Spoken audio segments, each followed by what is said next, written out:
Hello and welcome to my weekly video blog, and today on A Vogel Talks Menopause I'm going to be talking about 5 unexpected or less well-known symptoms in the menopause. If you like my tips and advice, then please subscribe and remember to hit the bell icon so you can be notified of all my new videos. There are so many symptoms in the menopause. A lot of them are very well known, such as hot flushes, night sweats, joint aches, anxiety, loss of libido. But for many women, they get symptoms that are sometimes very puzzling. They're not sure if it's anything to do with their general health or whether they are indeed connected to the menopause. So I thought I would go through 5 of the lesser well-known ones today.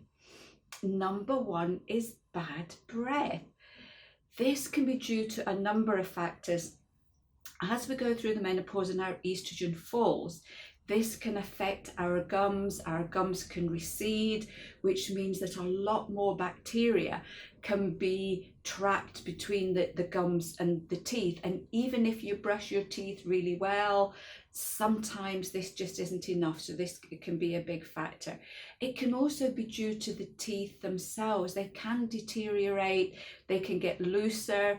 And again, this can be a big contributory factor. For some women, they find that their mouth gets really dry during the menopause. And for others, this can be due to digestive problems. And we know that a lot of women find their digestion just doesn't seem to work so well. And if you find that after you eat, your food just seems to sit in your stomach, if you get a lot of wind, if you get a lot of indigestion, that this can count too. So what can you do about this one? First and most important thing is get to see your dentist for a general checkup, just to make sure that you don't have any gum disease or if there's any issue with your teeth. Remember the water. Dehydration can certainly be a factor with dry mouth and poor digestion, so plenty of water on a daily basis. Poor liver function can be another issue too. The changing hormones can stress our liver quite dramatically, and that can impact on our digestion. So you may find doing a gentle liver detox for a couple of weeks can make a huge amount of difference. There will be a link here for you if you want to have a look into this. You can also try the herb milk thistle complex if you tend to get a bit liverish or nauseous after eating. Then milk thistle can sometimes be helpful. If your mouth is really dry, then you could try the sea buckthorn oil as a daily supplement. Number 2 is that mid-afternoon slump. Oh dear, this is something that sometimes affects me even now, and I just have to watch what I'm doing. So this can be around about 2 or 3 o'clock in the afternoon. You can just feel as if you've hit a brick wall and all you want to do is just curl up and sleep. Again, there's a number of issues with this. It can be what you've eaten for your lunch. A high carbohydrate lunch such as sandwiches, rolls or pasta or rice dishes. These are very sedating. So maybe look at what you're eating for your lunch. It could be that cup of coffee that you had earlier on. Coffee will raise your blood sugars up, then there will be a really big dip, and that can give you that mid-afternoon slump. It can be the fact you've not eaten enough at lunchtime, or have you skipped lunch altogether. Our blood sugar balance can go haywire during the menopause, so it's really important to eat little and often. If your blood sugars are stable, your energy levels will stay up and you won't get that slump or tiredness or fatigue.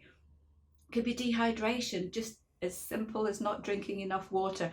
By the time your body gets to mid-afternoon, it can be really, really struggling. So with this one, plenty of water.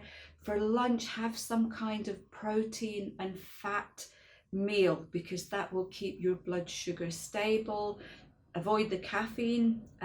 You may find just having herb teas can help a great deal with this, and these tips can work really quickly at helping with this particular one. Number 3 is chills rather than hot flushes. Some women find that they will get a hot flush or a night sweat, and then they will get cold very, very quickly. For other women, they just tend to get cold shivers rather than hot flushes. If you're getting a hot flush and then a chill, all that's happening here is that during the hot flush or the night sweat, blood is rushing to the surface of your skin in order to try and cool you down, and a layer of perspiration on the skin will very quickly evaporate, and that will suddenly lower your temperature and you will start to feel very chilly. If you're just getting chills instead of hot flushes or sweats, then it's normally the same mechanism that causes the hot flushes, so you can treat this in exactly the same way. You can look at the herb sage for this particular one. And the other thing is just have plenty of layers, so that if you feel a hot flush coming on, you can take a layer off, and then once you start to cool down really quickly, you can put a layer back on. If it's just chills that you get, check what time of day it is, because if you're getting these at exactly the same time of day, then sometimes it can be due to low blood sugar levels, or it could be due to dehydration. And again, this is something that can be easily fixed. Number 4 is migraines. Now, this can be quite a strange one, because some women find that they get pre-period migraines, then when they get to the menopause they disappear, which is obviously a great relief. For other women, as soon as the perimenopause starts to hit and their periods start to change, they can find that they start to get migraines. These can be extremely debilitating. You know, some women tell me they have to spend a day or two in bed because they just can't do anything. So what's happening here is that as you're in the perimenopause, your hormone levels just before a period can fluctuate quite dramatically. You can get a really sudden fall of estrogen. And what this does is this can affect the blood vessels in the neck. They can go into almost like a spasm, and that can then trigger a migraine. It could also be due to things like low magnesium, and we know that there is a correlation between falling estrogen and a decrease of magnesium uptake. So just some women find that taking a magnesium supplement can be really helpful for the migraines. The other thing it can be is just muscle stress. If you're spending a lot of time sitting at your desk, and I know I'm working from home at the moment and I tend to be less active during the day because I'm in the office. I'd have to walk about a lot more, go up and down steps, nip in and see other people or do other things, whereas at home I'm spending a lot more time sedentary. I'm stuck at my desk, and what happens is your shoulders can get tighter and tighter, and this can affect the blood flow to the brain. So if you're doing a lot of sitting, it's really important to get up and move about on a regular basis. Just do some shoulder exercises. I try and do a few stretching exercises every couple of hours if I can remember, and that can make a big difference for this particular one. So what you can do, as I mentioned before, extra magnesium, 200 to 400 milligrams a day if you are getting the migraines. Loads of water, and just make sure that you're not really stressed or you've got tight muscles right across the shoulders. Number 5 is your urine either smelling strange or changing colour. This is a really common one that not a lot of women realise can be a menopause one. Falling hormones can do it, and some women do find that their urine changes a little bit just before a period.